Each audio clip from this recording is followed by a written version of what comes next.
Have you ever wondered about the luxurious lifestyle of mafia bosses? From Al Capone's oceanfront estate in Miami to Pablo Escobar's sprawling complex in Colombia, these luxurious mansions were once symbols of power and wealth. Join us as we explore some of the most opulent and abandoned mansions of mafia bosses around the world. Al Capone's estate in Miami. The infamous American gangster was home to an impressive oceanfront mansion on Palm Island, Miami. The property, purchased by Capone for $940,000, served as his residence during the last years of his life. The 2,000-square-meter mansion featured a main house with 7 bedrooms, a guest house, a pool, and a private beach. Capone's Miami refuge starkly contrasted his criminal life. Here, he evaded law and rivals, enjoying Florida's sun and estate luxuries. The mansion had top security, guardhouse, high walls, and 24-hour surveillance. After Capone's 1947 death, the estate changed owners. The mansion was equipped with the most modern security measures, like a guardhouse, high walls, and 24-hour security. After Capone's death in 1947, the estate changed hands several times. In 2021, it was bought by a private buyer for nearly $16 million, setting a record as the most expensive single-family home sale in Miami-Dade County. The new owners have chosen to preserve the historical significance of the property while updating it with modern amenities. The legacy of Al Capone's Miami estate extends far beyond its walls. It has appeared in numerous movies, TV shows, and documentaries, solidifying its place in popular culture as a symbol of the extravagant lifestyle of one of the most infamous criminals in the U.S. Today, the mansion serves as a reminder of a bygone era when the line between glamour and notoriety was often blurred. Pablo Escobar's Hacienda Napoles, located in the heart of Colombia, is nestled in the lush countryside of Puerto Triunfo. Today, the mansion serves as a reminder of a bygone era when the line between glamour and notoriety was often blurred. Pablo Escobar's Hacienda Napoles, located in the heart of Colombia, is nestled in the lush countryside of Puerto Triunfo. This property, which was the luxurious residence of the infamous drug lord Pablo Escobar, was a testament to his immense wealth and power. Spanning over 2,000 hectares, Hacienda Napoles was a paradise in itself, featuring a Spanish colonial-style mansion, a private airport, a bull ring, and even a zoo with exotic animals from around the world. Escobar spared no expense when it came to creating his personal kingdom, where he could indulge all his whims and desires. The centerpiece of the estate was the main house, a mansion of 200,000 square feet with opulent furnishings, gold-plated fixtures, and an extensive art collection. The grounds were meticulously landscaped with lush gardens, fountains, and sculptures. Perhaps the most iconic element of Hacienda Napoles was the collection of exotic animals like hippos, giraffes, elephants, and zebras that Escobar imported from Africa. However, after Escobar's death in 1993, the estate fell into neglect. The Colombian government confiscated the property, and the once majestic mansion was left to its fate. The hippos adapted to the local ecosystem and thrived in the absence of natural predators. In recent years, there have been efforts to transform part of Hacienda Napoles into a theme park that gives visitors a glimpse into the life of the famous drug lord. The park offers guided tours and a museum about Escobar's life and crimes, and even the chance to see the descendants of his collection of exotic animals. The story of Pablo Escobar's Hacienda Napoles is one of extravagance, excess, and downfall. It's a reminder of the fleeting nature of power and wealth and the consequences of a life on the fringes of the law. John Gotti's house in Howard Beach. John Gotti, the infamous boss of the Gambino crime family, had a modest home in Howard Beach, Queens, New York, which was his residence. Despite its modest appearance, the house was a symbol of Gotti's power and influence in the world of organized crime. The 2-story red brick house was purchased by Gotti in 1972 and served as his main residence throughout his reign as a Don. It's said that the interior of the house was decorated with expensive furniture and artwork that reflected Gotti's taste for the finer things in life.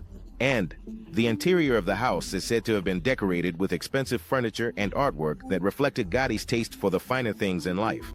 Gotti's house in Howard Beach was also the setting for numerous meetings between him and his associates, where they discussed business and planned their criminal activities. The house was under constant surveillance by law enforcement, who recognized it as a hub for the Gambino family.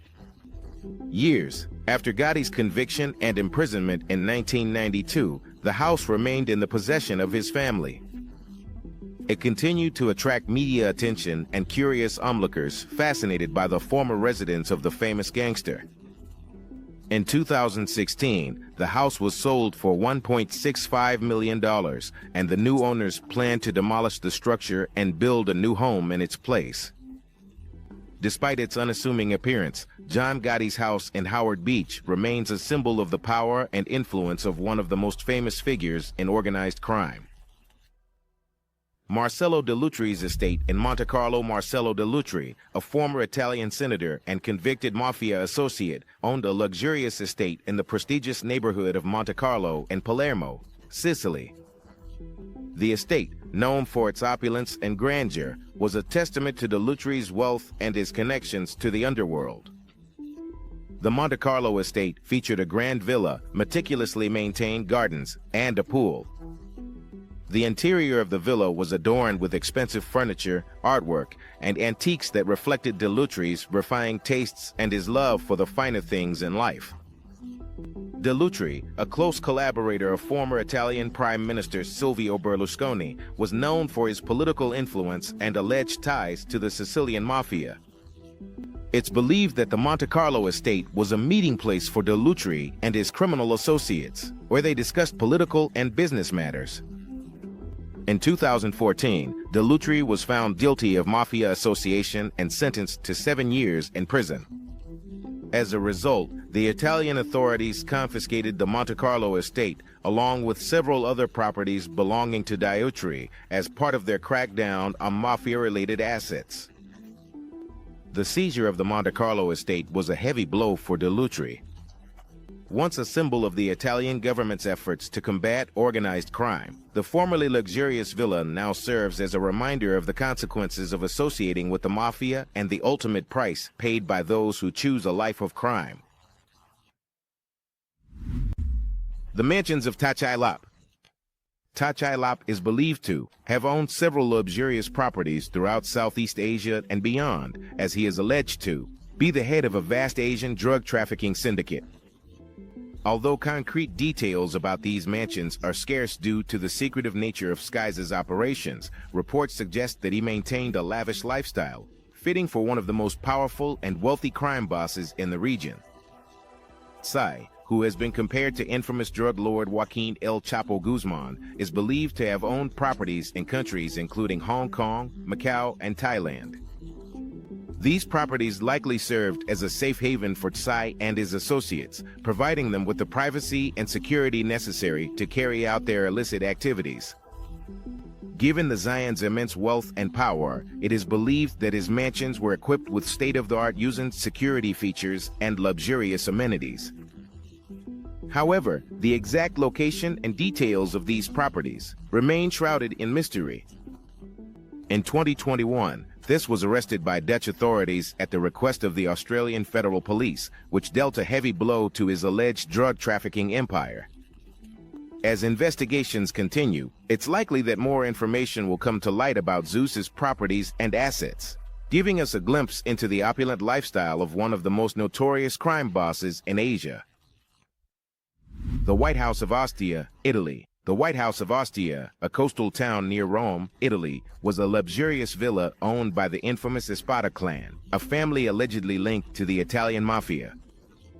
The villa, known for its opulent design and luxurious furnishings, was a symbol of the clan's power and influence in the region. The sprawling property featured a main house, a swimming pool, and meticulously maintained gardens. The interior of the villa was decorated with expensive artwork, antiques, and designer furniture that reflected the Espada family's taste for the finer things in life. However, the White House wasn't just a symbol of luxury. It was also believed to be a hub for the criminal activities of the Ku Klux Klan. The villa was allegedly used for meetings between members of the Ku Klux Klan and their associates, where they discussed their illegal dealings. In 2018, Italian authorities seized the White House as part of a broader offensive against mafia assets. The seizure was a major blow to the Espada clan, a testament to the Italian government's efforts to combat organized crime. Today, the once opulent Casablanca serves as a reminder of the consequences of a life of crime and the price paid by those who choose to associate with the mafia. The villa, now under the control of the Italian government, stands in stark contrast to its former glory and is a symbol of the downfall of one of Italy's most notorious crime families. Frank Costello's New York mansion. Frank Costello, known as the Prime Minister of the Underworld, was a prominent figure in the American mafia in the mid-20th century. His wealth and influence were reflected in his lavish mansion located in Sands Point, New York. The sprawling property, situated on the north shore of Long Island, featured a grand main house, perfectly manicured gardens, and a swimming pool. Costello's wealth and influence were evident in his lavish mansion located in Sands Point, New York. The sprawling property, located on the north shore of Long Island, featured a grand main house, perfectly manicured gardens, and a swimming pool. The interior of the mansion was decorated with expensive furniture, artwork, and antiques that reflected Costello's refined tastes and his love for luxury. Costello, known for his political connections and his knack for navigating the complex world of organized crime, used his mansion as the hub for his illegal activities. It's believed that the property was the site of numerous meetings between Costello and his associates where they discussed their illegal dealings. After Costello's death in 1973, the mansion remained a symbol of his power and influence. The property changed hands several times over the years, with its later owners drawn to its history and grandeur. In the present day, Frank Costello's New York mansion serves as a reminder of a bygone era when organized crime figures like Costello wielded immense power and influence. The property, although no longer owned by the Costello family, continues to captivate the public's imagination as a testament to the enduring legacy of one of the most famous mobsters in the U.S. The property, although no longer owned by the Costello family, continues to captivate the public's imagination as a testament to the enduring legacy of one of the most famous mobsters in the U.S. Salvatore Riina. Corleone Villas. Salvatore Toto Riina, the infamous boss of the Sicilian Mafia, owned several luxury villas in Corleone, Sicily, and its surroundings. These properties, known for their opulence and grandeur, were a testament to Riina's immense wealth and power as the boss of the Corleone Mafia faction. One of Riina's most famous properties was Villa Antica, a sprawling estate located on the outskirts of Corleone. The villa had a main house, a swimming pool, and expansive gardens, all surrounded by a tall wall to ensure privacy and security. The interior of the main house was decorated with expensive furniture, artwork, and antiques that reflected Riina's taste for the finer things in life. Another notable property of Riina was Villa Silvia, located in the heart of Corleone. This villa, named after Riina's wife, was known for its ornate architecture and luxurious interior design. It was believed that the property had been used by Riina as a base of operations for his criminal activities, as well as a place to entertain his partners and allies. However, Riina's reign of terror came to an end in 1993 when he was arrested by Italian authorities. After his arrest, the Italian government confiscated his properties, including the villas in Corleone, as part of its crackdown on mafia assets.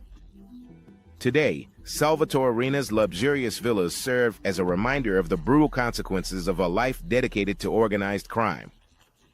The properties, now under the control of the Italian government, serve as a symbol of the downfall of one of the most powerful and feared mafia bosses in history, and as a testament to the ongoing fight against the Sicilian Mafia.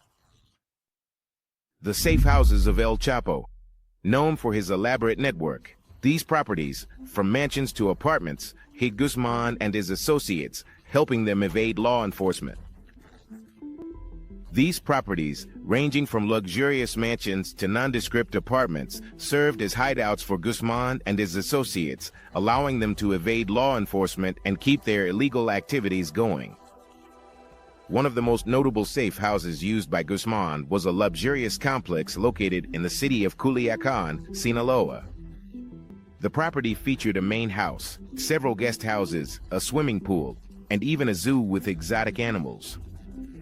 The interior of the main house was decorated with expensive furniture, gold-plated fixtures, and an art collection that reflected Guzmán's taste for the finer things in life. Another important hideout was located in the coastal city of Mazatlan, Sinaloa.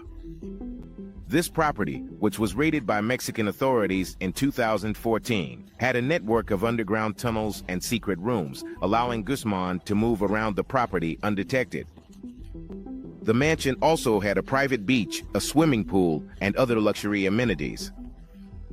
In addition to these opulent safe houses, Guzmán also maintained a network of more modest properties throughout Mexico. These safe houses, often located in working-class neighborhoods, served as decoys and temporary hideouts, allowing Guzmán and his crew to stay one step ahead of law enforcement. The use of safe houses was a crucial aspect of Guzmán's criminal operations, as they provided the security and privacy he needed to continue his drug trafficking activities. However, the discovery and seizure of these properties by Mexican and U.S. authorities played a significant role in Guzmán's eventual capture and extradition to the U.S., where he is now serving a life sentence in a maximum security prison. Tony Accardo had a luxurious mansion in River Forest, Illinois. The mansion featured several bedrooms, a grand staircase, and a formal dining room. The property, known for its grandeur and opulence, was a testament to Accardo's power and influence in the world of organized crime. The sprawling mansion, located on a secluded street in the affluent suburb of River Forest, had several bedrooms, a grand staircase, and a formal dining room. The interior of the house was decorated with expensive furniture, works of art, and antiques, reflecting Accardo's refined taste and love for the finer things in life. One of the most notable features of the mansion was its advanced security system, which included a network of hidden cameras and an underground tunnel that allowed Accardo to come and go from the property without being detected. These security measures were a testament to the constant threat of violence and persecution that Accardo faced as a high-ranking member of the Chicago gang. Accardo, known for his smarts and ability to dodge prosecution, used his River Forest mansion as the hub for his criminal activities. It's believed that the property was the site of numerous meetings between Accardo and his associates, where they discussed their illegal dealings. Today, Tony Accardo's River Forest mansion serves as a reminder of the power and influence of the Chicago outfit in the mid-20th century. The property, although it no longer belongs to the Accardo family, continues to captivate the public's imagination as a symbol of the lasting legacy of one of the most well-known figures in American organized crime. The luxurious properties of Rafael Edmond Tercero. Rafael Edmond Tercero, a notorious drug lord who operated in Washington, D.C. during the 1980s, was known for his lavish lifestyle and extensive properties. During the 1980s, he was known for his lavish lifestyle and extensive properties. Edmond's drug empire, responsible for distributing large quantities of cocaine in the nation's capital, generated immense wealth that allowed him to acquire several high-end properties. Although specific details about Edmond's properties are scarce, it's believed he owned several luxury homes in the Washington, D.C. area. These properties, which likely featured expensive furnishings, state-of-the-art security systems, and other high-end amenities, served as a testament to Edmond's power and influence in the world of organized crime. These properties, which likely featured expensive furnishings, state-of-the-art security systems, and other high-end amenities, served as a testament to Edmond's power and influence in the world of organized crime. In addition to his personal residences, Edmond was also known to own several businesses in the Washington, D.C. area, including nightclubs and restaurants. These properties, which were likely used to launder the profits from his drug empire, further solidified Edmond's position as one of the most powerful and wealthy drug lords of his time. However, his reign came to an end in 1989 when he was arrested and sentenced to life in prison without parole. After his conviction, the federal government seized many of his properties to dismantle his drug empire and strip him of his ill-gotten gains. Mafia mansions. In popular culture, lavish homes of famous mafia figures symbolize power, wealth, and excess of organized crime. Shaping views of mafia in America, mafia bosses' opulent lifestyles symbolize the failed American dream. These properties, dominating movies, TV shows, and other popular media, shape the public's view on the mafia in American culture. Often, the luxurious lives and properties of mafia bosses represent the failed American dream. These individuals, from humble beginnings, gained wealth and power through crime, embodying the dark side of success. In many ways, the lavish lifestyles and extravagant properties of mafia bosses have come to symbolize the ultimate expression of the failed American dream. These individuals, who often came from humble beginnings to amass immense wealth and power through criminal means, are seen as the embodiment of the dark side of the pursuit of success and prosperity. At the same time, the fascination with mafia mansions and properties also reflects the public's desire to get a glimpse into a world that usually stays hidden. The idea of exploring the private lives and luxurious surroundings of these infamous criminals has a certain allure, even though it comes with a sense of moral outrage over the crimes and violence that made such lifestyles possible. Ultimately, the significance of mafia mansions in popular culture lies in their ability to capture the public's imagination and serve as lasting symbols of the complex and often contradictory nature of the American experience. These properties and the characters who inhabited them continue to fascinate and repel us in equal measure, reminding us of the enduring legacy of organized crime in American society. What happens to mafia mansions after their owners fall? The luxurious mansions and properties of mobsters are often seen as symbols of their power and success. But what happens to these properties after their owner falls? In many cases, the fate of these properties is closely tied to the legal and financial consequences of their owners' criminal activities. A common consequence is the seizure of mafia mansions by law enforcement as part of the asset forfeiture process. This legal tool allows authorities to confiscate properties and other assets that are believed to have been acquired through criminal means or used in the commission of crimes. In such cases, the properties may be sold at auction, and the proceeds are used to fund new police efforts or distributed to the victims of the crimes in question. In other cases, mafia mansions can be abandoned or fall into disrepair after their owners are imprisoned or killed. Without the resources and attention of their former occupants, these properties can quickly fall into disrepair, becoming eyesores and sources of pests in the communities where they are located. Sometimes, however, mafia mansions manage to escape this fate thanks to the efforts of their family members or associates to maintain them, or by being sold to new owners interested in their historical or cultural significance. In such cases, these properties can be preserved and even transformed into tourist attractions or museums, offering a glimpse into the lives and legacies of some of the most notorious figures in organized crime history. Regardless of their final fate, the mansions and properties of mafia bosses continue to fascinate the public and serve as enduring symbols of the power, wealth, and excesses associated with the world of organized crime. As time goes on, and as new generations learn about these famous figures and their illegal gains, it's likely that the stories and legends surrounding their luxurious homes will continue to captivate the imagination and spark debate about the complex relationship between crime, punishment, and the pursuit of the American dream.